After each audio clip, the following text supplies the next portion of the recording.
just checking a couple of systems. Is the system running slow? It is, yeah. I think that's a usual occurrence. Yeah.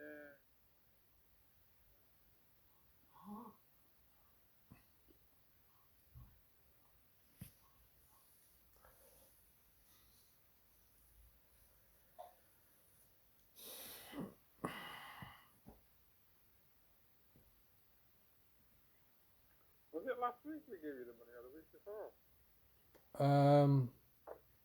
I'm not sure. I think it probably was last week.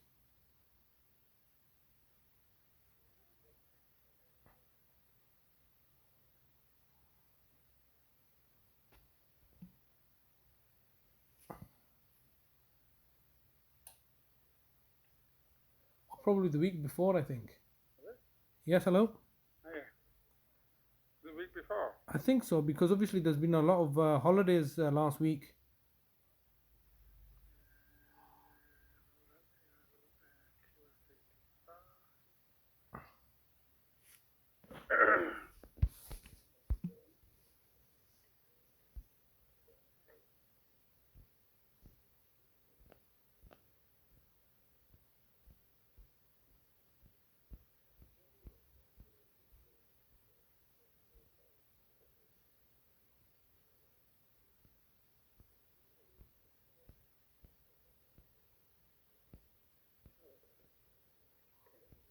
Right, yes, he has got, yeah, just over £800. Okay. And don't tell me you want the whole 800 quid. Why should I not tell you that? Because, I mean, is there a reason why you need to hold on to that money? well, we need to make sure we've got enough money, because what's going to happen is, we don't know, hang on, let me see when the next payment is going to come in.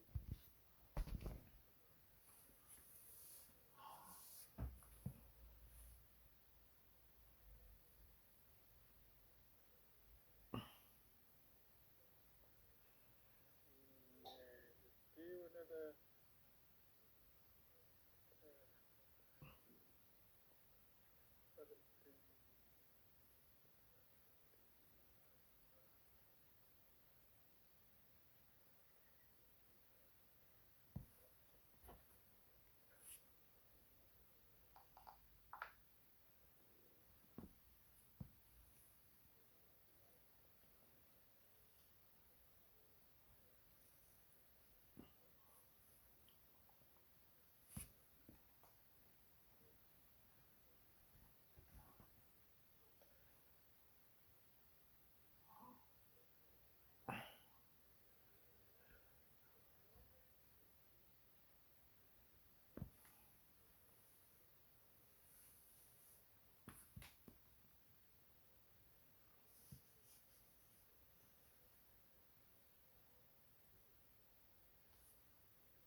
the contract's not been updated, has it?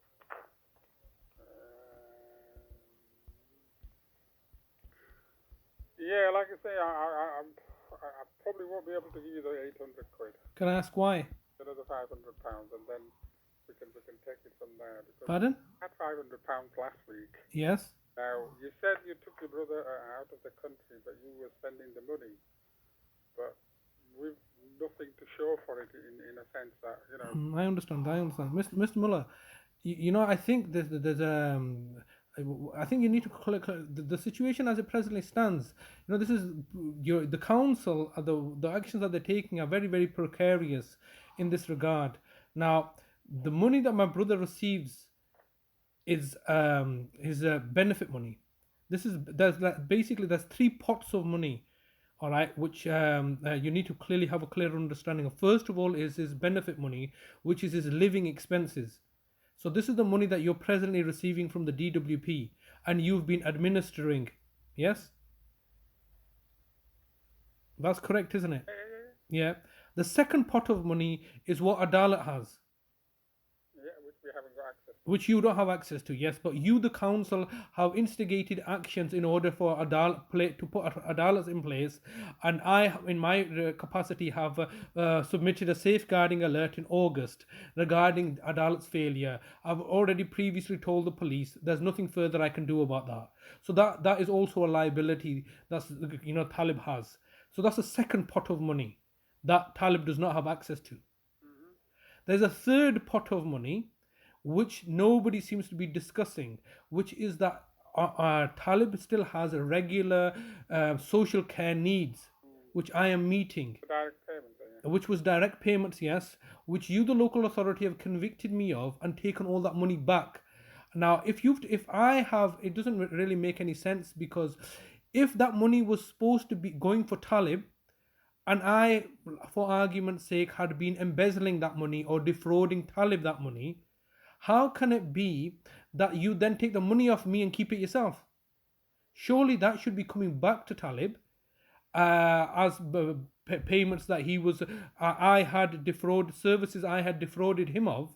So that money is not even being discussed, and that was a regular weekly occurrence of £410. Well, that's obviously things that I don't get involved with. I understand, but these are still money that these are still Talib's money. So for what they've in essence done is said that there's I believe £150,000. So £150,000 in direct payments, which you've taken off me, and the local authority just basically kept that, said, oh well, we gave that money to Talib, you were in charge of it, you didn't spend it on Talib, so we want all that money back from you so we can keep it. All right, so Talib doesn't get that money. All right. Then you said, oh, there was benefit money that Talib was receiving. But that money not supposed to be paying for some services that he should have been. Oh, irrespective, all right. So I was supposed to be paying for some services that I didn't pay for. Those services then, do they go back to the local authority then? Clearly those services still were for Talib. If I've been punished and if I've gone to jail for not providing Talib with those services don't automatically get cancelled out because I defrauded him. That's still money. That's services that could converted into money, which then the local authority have taken. Yeah, All right. So there's that money. I don't know the legality. I know. I understand. I'm just trying to give you the full picture here. I understand where you're coming from, but in this instance, in terms of the money that you want, I mean, if I give you £800, then he won't have anything left, and then you'll. And why should he have anything? Why should you be holding? But the point is that the fact that you are holding on to Talib's money, there are legal consequences for that, because that's Talib's money. Now, I've asked previously, can I have a breakdown of the money that you've actually received? And you've said, no, we can't give you that because you have no authority. I've then subsequently proceeded to provide you with Talib's lasting power of attorney. Now that seems to be negated on and not have any value. What's the point of having any legal instrument in place, such as a lasting power of attorney, if it's going to be negated? And now your argument is that, oh, but we also have something, all right, which has not been presented to me, which has not been presented to Talib, and which is highly contentious. Because what actually happened was in January 2 years ago, in January 2018, yes, there was a court of protection hearing, which was highly fraudulent. The two respondent parties, the two people that were respondents in those proceedings, were two of my sisters who had objected to Adalat becoming a deputy. Also, in addition to my sisters objecting, Talib himself had submitted a letter saying that he objects to Adalat becoming a deputy. All right. Now, that matter went to court, and the court decided that no, we're not going to listen to Talib, we're not going to listen to two of his sisters, and we're going to hand a deputyship over to Adalat. All right. Only for them to later on hand it over to the council. Because what normally happens is that because the local authority are not deputies, all right, what normally happens is a panel of solicitors are usually allocated deputyship role because they're qualified to handle what it means to be a deputy. All right, so that didn't happen, and all of a sudden this year in February 2019, the local authority is saying now we are going to take on the deputyship role and we're going to apply to the courts. So that happened in, I think, February, March, April time. And to date, that has not been progressed with. And what you're telling me is that is with the courts now. It concerns me because in December last year, when I had lasting power of attorney for my mother. Within a week, the court of protection suspended my power of attorney. So the court of protection will work within a week in order to get my power of attorney for my mother suspended, and yet this matter with my brother is not getting resolved with. In the meantime, I have, with Talib's assistance, secured Talib's lasting power of attorney for health and welfare and now property and finances. So there's nothing further I can do, Mr. Mulla, as an individual. Talib's authorized. Talib, first of all, has mental capacity. The fact that people have said that he hasn't is clearly criminal, because you can't just claim somebody lacks mental capacity. I can get two doctors together, and can I claim that Mr. Mulla lacks mental capacity? So therefore, I can take charge of your finances, and therefore, drip feed you your money that you own. I can't do that, and neither can the council.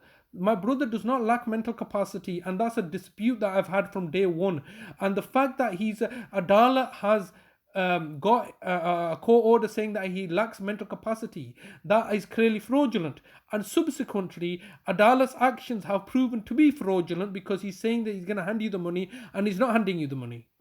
This issue is getting very complex. Now, coming back to the money situation, I can understand your legal basis or your reservations of handing over to Talib the money that Adalat holds. I can understand that. That's a large amount of money, and you can say we need that in reserve. The fact that you're holding on to what legally is Talib's living expenses, and you're utilizing that as a buffer, that is a decision that's going to cost the council quite extensively.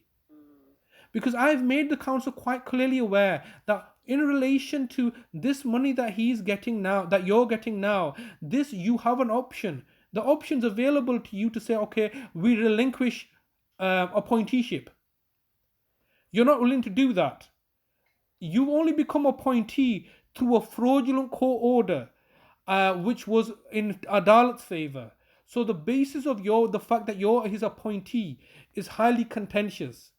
Number one, the fact that Adalat was his appointee is highly contentious. The fact that Adalat, prior to the court order, became his appointee when I went into prison is contentious, because nobody from the DWP approached me regarding relinquishing my appointeeship. I was originally Talib's appointee. It seems that the local authority have convicted me for their own financial benefit, which is quite clearly fraudulent and causing a lot of suffering for Talib. Now, you're now saying the fact that you're making a decision regarding only giving him £500. This decision is going to have legal consequences, because the law states that he needs a certain amount of money to live off. If that's accumulating with yourself, then that is fraud. Quite clearly fraud taking place, because when I was making the same decisions and accumulating money in a family trust fund, you've classified that as fraudulent activity. We're only talking about hundreds here. You're talking thousands there, aren't you? It doesn't make, sir. It doesn't matter if it's £1. If I steal £1 from you, is that okay? We're not stealing, are we? No. But you're saying it's hundreds. It doesn't matter. You're saying there's hundreds. I'm saying it's thousands. But then I'm also saying I'm charging £1 million a week for the care that I'm providing. So money it doesn't become above a certain threshold. Who decides what that threshold is? I charge £1 million a week for the care support so that I provide my brother with. That's outside of what we're having discussing today. As in the overall scheme of things in terms of materiality limits, what I'm saying is we're only holding on to £200 or £300. But you should legally speaking, you can't even be holding on to £1. Never mind £200 or £300, and you think, well, it's only £200 or £300. It's all quite relative. See, whether it's £1, £200 or £300, £1,000 or £1 million. All right, just because of a scale does not make it any different in law. It doesn't matter. I mean, like how much money do you earn? All right, and I can say, all right, well, you're earning 20,000, 30,000, 40, 50,000. How is that in comparison to some footballer who's earning several £1 million a week? So, I think we're getting confused here. Do you have a legal right to hold on to the £800? I say, no, you don't. Now, you have a discretion where you can give that money. You should not be holding on to any of Talib's living expenses. That's the first point I'd like to make. The fact that if Adalat eventually you can get money off Adalat and you're holding on to that money, that is an argument that you're in a better position to make, because you can say, well, you don't need tens of thousands of pounds. This is Talib's living expenses that you're holding on to, and you're utilizing this money to pay for your services. I don't know where you get that. But I get that from, because his living expenses, there have been deductions that you've informed me of in order to get his money to Dove Court. We haven't made any deductions from your. Where do you get that idea from? Because I can only get this information from yourself. It didn't come from any third party. The information that you've told us is that the fact that you have to cash the money, put the money to a security van, and have it transported to Dove Court. Yeah, well, that bit, there is a cost associated. Yes, so therefore there is a cost. No, hang on. Let me finish. But that cost isn't allocated to your brother. Who's paying that cost? Well, the council is.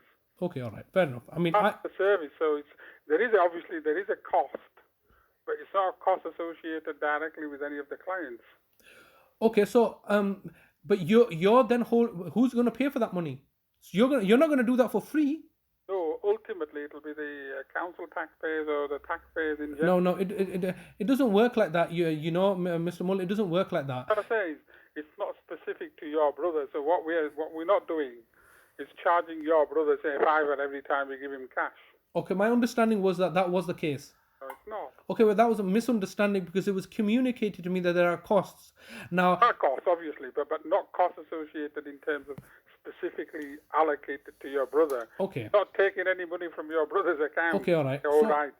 Paid him all right. Paid him some money here, so we'll take. Okay. Well, I mean, it's only your word I can go on. Behind the scenes, I can trust me. Okay. Well, I mean, like I said, it's only your word I can go on. I have asked for a breakdown of the money that he's received. I've not had a copy of that. Number one.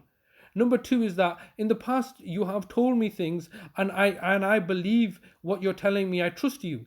Verbally you've told me I think you're an honourable person, but then I've turned back and presented you with evidence, i.e. emails that contradict what you're saying.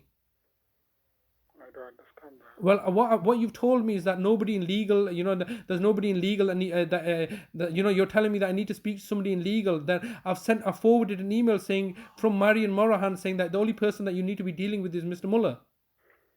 You've read that email, yes? So, there's a lot of contradictions going on here.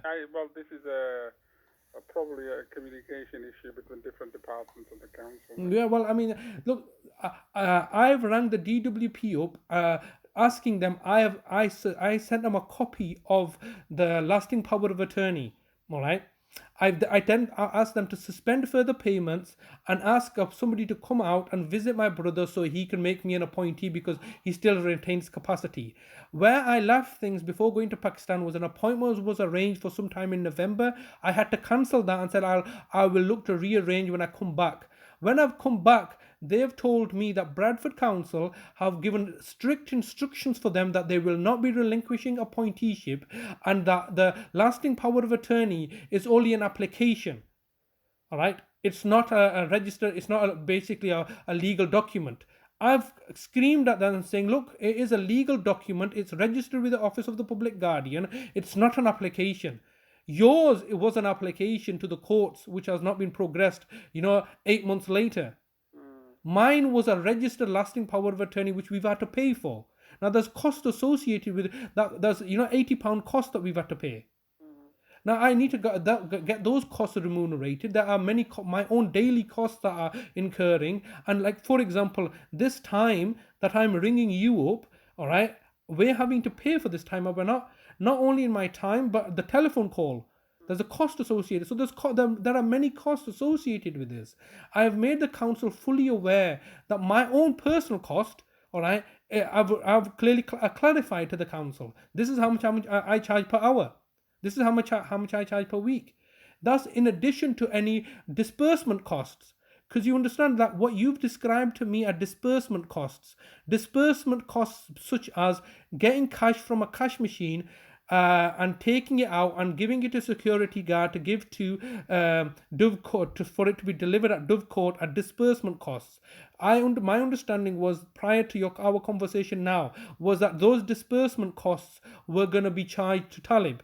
They've never been. And, Okay. But that was my misunderstanding. Okay. And the other thing, while you're at it, is that we're not going to send delivery to Dove Court because they've got issues there in terms of their security and insurance and what have you. So we're going to revert back to Plan A in terms of getting the money to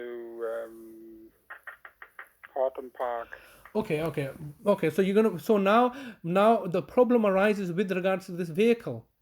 Okay, because this is a vehicle. I don't know whether I can help you now. I had a chat with Baljit, and she was going to contact you. So I have sent her an email to say please contact the lad.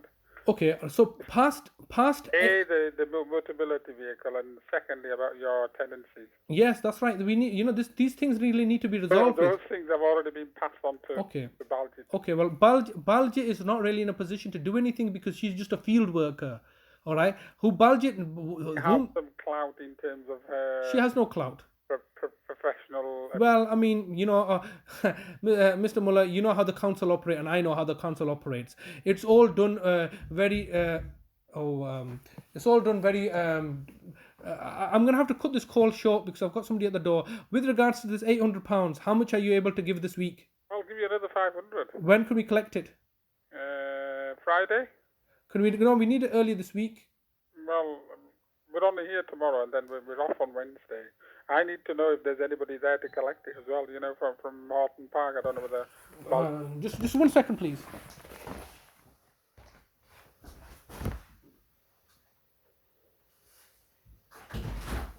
Hello. Yeah. Thank you. Yeah. Everything's okay. We've not seen you for some time. Yeah, I know. Have you been collecting or something? No, we've not been collecting it. Thank you. All right, thank you. Bye-bye. Just 1 second. Mr. Mulla. Hello? Hiya. Yeah, sorry about that. I just had to collect his medication. Yes. So where we are at with this is that we're still. This vehicle thing is going to become an issue next week because obviously on the 8th, I have to return this vehicle. So practically speaking, Plan A is not an option. Because how am I supposed to take Talib? Are we supposed to get a taxi from here to Horton Park and a taxi back? That are further disbursement costs. Well, it's like I say, it's not something I can help you with. Well, I mean, there is something you can do. You can make the decision to relinquish appointeeship. Well, that's something I need to discuss with legal about. Yes, well, okay, and what I'm told by legal, and I have forwarded you a documented evidence via email stating the fact that they are saying it's got nothing to do with there's nobody in legal. You've read that email, yes? I have, yeah. Yes, so obviously this toing and froing, this is this is one of the reasons that my personal charges are so high. I told you, Mr. Mulla, I charge £1 million a week. Now, you might think that's a ludicrous amount, but I think I then come and watch footballers charge, how much does Messi get paid a week? All right, and all they do is dribble a ball up and down a field, and which any schoolboy can do. What I do is a highly difficult job, and it's made even more difficult because of the duplicitous nature of the council. So this is one of the reasons that I charge so much, because my life is in danger. And my brother's life is in danger. And I can't go to the police. I can't go to anybody. I'm getting back to the point in terms of the cash. Okay, all right. Can you come and deliver it? I'll find out from Horton Park to see if there's anybody there. I'm sure there will be. From my conversation with Baljit previously, I think she's in work. So I'll need to find. Is she in work today? I don't know. I don't know about today, but I'm sure she said she was going to come back after the New Year. So. Yes, I mean the New Year's on a Wednesday. We would ideally like the money today or tomorrow. Well, today will be impossible. Okay, or impossible. Tomorrow? Tomorrow I need to find out from Baljit to see if there's anybody there. I can't just hand it over to any Tom, Dick and Harry kind of thing, obviously, until you come and collect.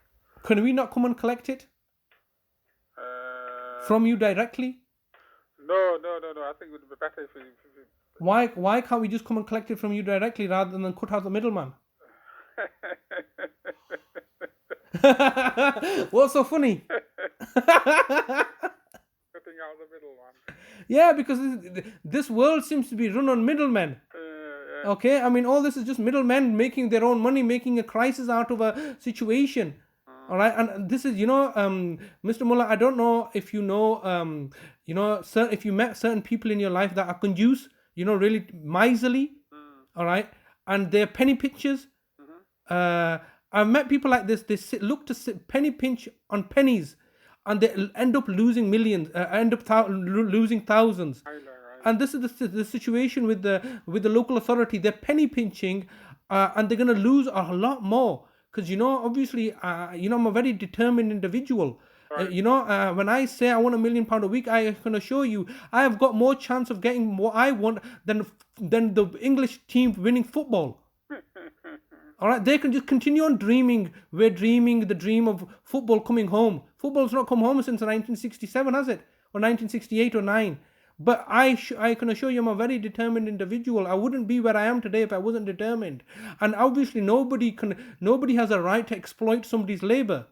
Absolutely not. And obviously, if you are exploiting somebody's labor, that's classed as slavery. And I thought this country did away with slavery, only for the local authority to enslave me like this and exploit my labor. And it's not acceptable, Mr. Mulla. Now, obviously, I don't mean for you to be the brunt of my anger. All right, you're obviously just an employee working for the council and trying to do your best. And obviously we're on a level, but I'm getting exasperated because at the same time they're acting in a nefarious manner, taking the vehicle away, which is creating a crisis in our household. And they're controlling the money now. The DWP should have wrote back to me and said, Mr. Hussain, this lasting power of attorney is not legitimate, therefore we cannot accept it. They haven't done that. They're taking instructions from very senior people. There are many senior people that are all colluding together across companies, across organizations. The financial director of Bradford Council was previously the financial director of the DWP. Yes. He was in charge of the money. He was the financial director of the DWP and came to work at Bradford. Now he's left Bradford and works for Bradford University. You mean Stephen McKinnon? Yes, Mr. McKinnon. Yes, Mr. McKinnon. And this is the whole dispute I have with Mr. McKinnon. Mr. McKinnon is the grand architect and the puppet master who's orchestrating all this simply because of his own negligence and failures in order to monitor direct payments that he should have been doing. So these are senior people who have committed gross incompetences, and I, as a disenfranchised Asian guy from Bradford, a carer, is being made into the scapegoat. You can understand this is what's happening. Mr. McKinnon Evans was the director of finance at the DWP, so he's got links, he's got people in there that are doing this. I need to cut the phone short. Yes, Mr. Mulla, I'm ranting and raving. You're quite right to stop me. Please, can I leave it with yourself with regards to the money? Okay. Can I leave it with yourself with regards to the mobility vehicle? Because I've already flagged it up too. Yes, I mean, irrespective of flagging it up, I need you to authorize the fact that I need to be able to take out a new mobility vehicle as soon as possible. Otherwise, I won't be able to provide Tyler with daily support that I'm doing. So that's another issue. And also, can you speak to the whoever you need to speak to, Bev Maybury or whoever, regarding relinquishing appointeeship? Because my brother never made you an appointee. The Court of Protection have not made you. I look to challenge the fact that the Court of Protection have made you Talib's deputy in the absence of you even being a respondent party in those proceedings. There's something very fraudulent going on, and I would urge you to relinquish your appointeeship so there are no disbursement costs or administrative costs on both your side and my side. Okay, all right. Thank you very much, Mr. Mulla. In terms of where and when you can collect. Pardon? Okay. Pardon? Where and when you can collect. Yes? Yeah, I'll come back to you. Okay, all right. Ideally, we would like it home delivered now. Okay. Thank you very much. Goodbye.